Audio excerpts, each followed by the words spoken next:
Assalamualaikum warahmatullahi wabarakatuh. Baik, perkenalkan saya Konta Aulia. Pada bagian ini kelompok kami akan menjelaskan hasil identifikasi 5 risiko utama yang dihadapi oleh UMKM Dapur Nusantara berdasarkan deskripsi kasus yang diberikan. Risiko pertama adalah keterlambatan pasokan bahan baku. Karena usaha ini bergerak di bidang makanan olahan, bahan baku merupakan faktor utama dalam proses produksi. Risiko kedua adalah pencatatan keuangan yang belum tertata dengan baik. Hal ini bisa terjadi karena sistem pembukuan masih manual atau belum menggunakan sistem yang terstruktur. Risiko ketiga adalah ketergantungan pada satu platform penjualan online. Artinya usaha hanya mengandalkan satu marketplace atau media sosial untuk menjual produk. Risiko keempat adalah pembagian tugas karyawan yang belum jelas. Sehingga pekerjaan bisa tumpang tindih dan produktivitas menurun.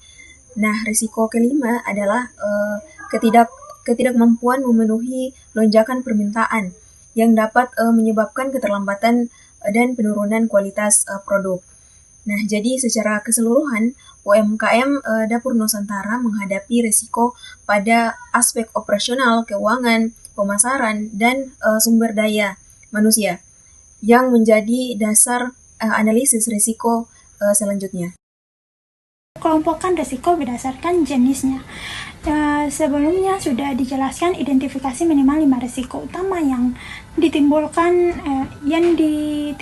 di dalam UMKM Dapur Nusantara ini, yaitu risiko pertama, peningkatan permintaan. Dia masuk di dalam jenis risiko pemasaran karena penyebabnya adalah selera konsumen dan dampak yang bisa ditimbulkan adalah keterbatasan bahan baku yang dimiliki.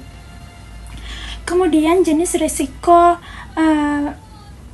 keterlambatan bahan baku. Keterlambatan bahan baku ini masuk di dalam jenis risiko operasional karena karena yang disebabkan adalah ketergantungan pemasok dan dampak yang ditimbulkan adalah produksi yang bisa terganggu.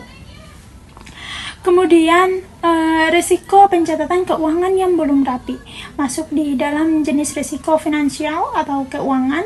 Penyebabnya adalah administrasi yang lemah. Kemudian dampak yang bisa ditimbulkan adalah kesalahan dalam mengatur atau menyusun laporan arus kas. Dan yang keempat adalah ketergantungan satu platform online.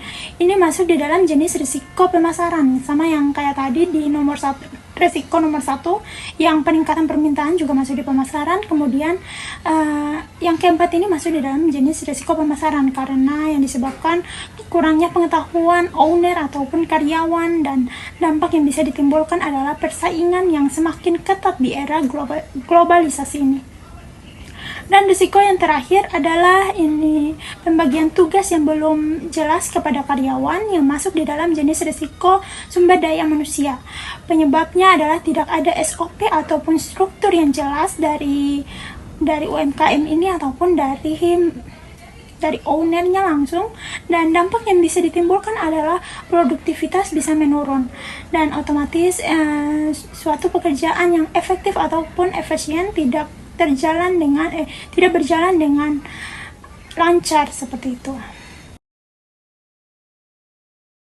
Pada pertanyaan ketiga terkait dengan hasil analisis risiko pada UMKM Dapur Nusantara berdasarkan tabel RIX registrasi dan matriks risiko. Berdasarkan RIX registrasi terdapat 5 risiko utama pada UMKM Dapur Nusantara. Yang pertama adalah keterlambatan bahan baku. Risiko ini terdapat risiko operasional karena berkaitan langsung dengan proses produksi. Jika bahan baku terlambat, maka produksi makanan atau suatu akan terlambat dan pemesanan pelanggan bisa terlambat. Dan yang kedua, pencatatan keuangan yang tidak rapi. Risiko ini termasuk risiko keuangan karena dapat menyebabkan kesalahan laporan dan ketidakaturan arus kas usaha. Hal ini membuat pemilik usaha sulit mengetahui laporan keuangan. Dan yang ketiga adalah ketergantungan pada satu platform penjualan online. Risiko ini termasuk risiko strategi atau pemasaran. Jika platform tersebut mengalami kegangguan, maka penjualan UMKM dapat menurun. Dan risiko yang keempat adalah pembagian tugas karyawan yang belum jelas. Risiko ini termasuk risiko sumber daya manusia. Tanpa pembagian tugas yang jelas, pekerjaan bisa tidak efektif dan produktivitas dapat menurun. Dan risiko yang kelima adalah kualitas produksi yang tidak konsisten. Risiko ini termasuk risiko operasional dan reputasi, karena kualitas yang tidak stabil dapat menimbulkan keluhan pelanggan dan menurunkan kepercayaan terhadap usaha. Selanjutnya, pada kesimpulan, berdasarkan matriks risiko, sebagian besar risiko berada pada tingkat tertinggi dan skor mulai dari 6 sampai dengan 9. Artinya, risiko-risiko tersebut kemungkinan memiliki terjadi dan dampak besar sehingga menjadi prioritas penanganan. Disimpulkan bahwa UMKM Dapur Nusantara perlu memperbaiki kerjasama dengan pemasok bahan baku, menata pencatatan keuangan, menambah saluran penjualan, dan memperjelas pembagian tugas karyawan, dan juga menjaga konsistensi kualitas produk dengan mengelola risiko dengan baik. Usaha dapat berjalan lebih stabil dan berkembang.